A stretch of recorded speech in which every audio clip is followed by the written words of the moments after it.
ایک مسئلہ کہ جو بہت زیادہ معاشرے میں رائج ہے کہ مصلحت الہی، مصلحت خداوندی کی بنا پر مثلا خداوند متعال نے کسی کو اولاد نہیں دی اور اس کا امتحان ہے، خدا کے نزدیک انشاءاللہ اس کا مقام و منزلت ہے اگر وہ اس امتحان میں صبر کرے۔ اور یہاں پر ایک جو مسئلہ عام طور پر معاشرے میں رائج ہے، بچوں کو گود لے لینا۔ خوب اس میں ایک دفعہ جیسے عام طور پر رائج ہے کہ شوہر کی بہن، شوہر کے بھائی یا بیوی کی بہن یا بیوی کے بھائی نے اپنی اولاد کو، مثال کو اپنی بہن کو یا اپنے بھائی کو دے دی، ان کی تربیت کرتے ہیں۔ اگرچہ ولی وہ اصلی باپ ہوگا لیکن اپنی تربیت ان کے سپرد کر دی اور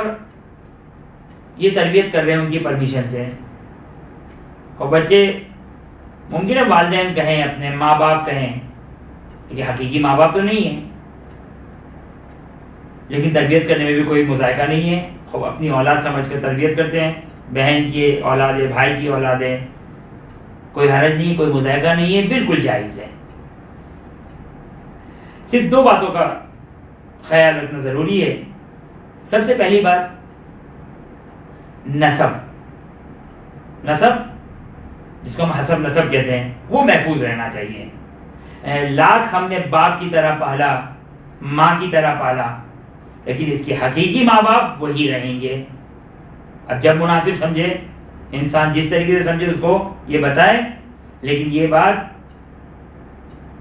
محفوظ رہنی چاہیے معاشرے میں لوگوں کے درمیان کہ یہ میری اولاد نہیں ہے۔ اور قرآن میں صراحت کے ساتھ اس کی نفی آئی ہے، حرمت آئی ہے کہ انسان کا جو حقیقی بیٹا نہ ہو اس کو انسان اپنا بیٹا قرار دے دے، اپنا بیٹا بنا لے اور ہر اعتبار سے بیٹا بنا لے۔ نہیں، یہ جائز نہیں ہے کہ جس کی بنا پر میراث بھی تقسیم ہوگی، ہاں مرضی سے مل جائے تو ایک الگ بات ہے، لیکن حقیقی بیٹا نہیں بنے گا۔ صحیح پالا ہم نے، ساری تربیت کی ہم نے، کوئی مسئلہ نہیں، کوئی مذائقہ نہیں ہے۔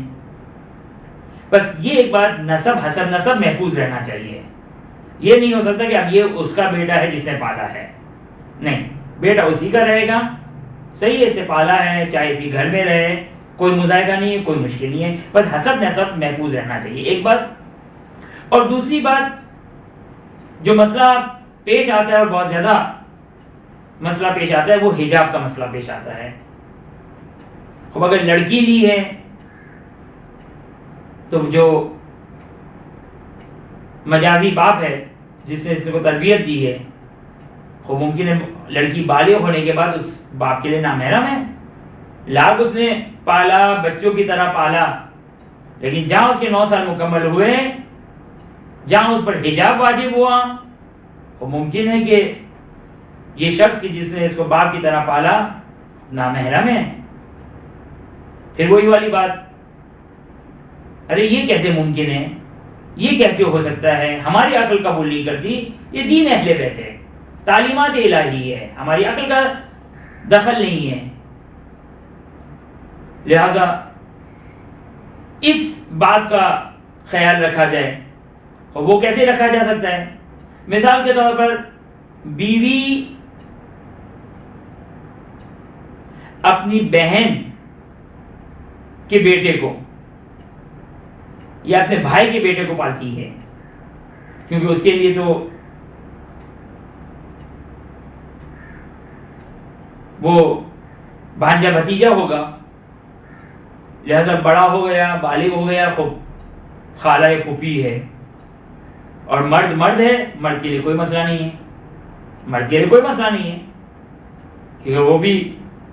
یعنی بیوی کے بہن کا بیٹا ہے، خوب ہم جنس ہے، مرد ہے، مرد کوئی مسئلہ نہیں ہے۔ لہٰذا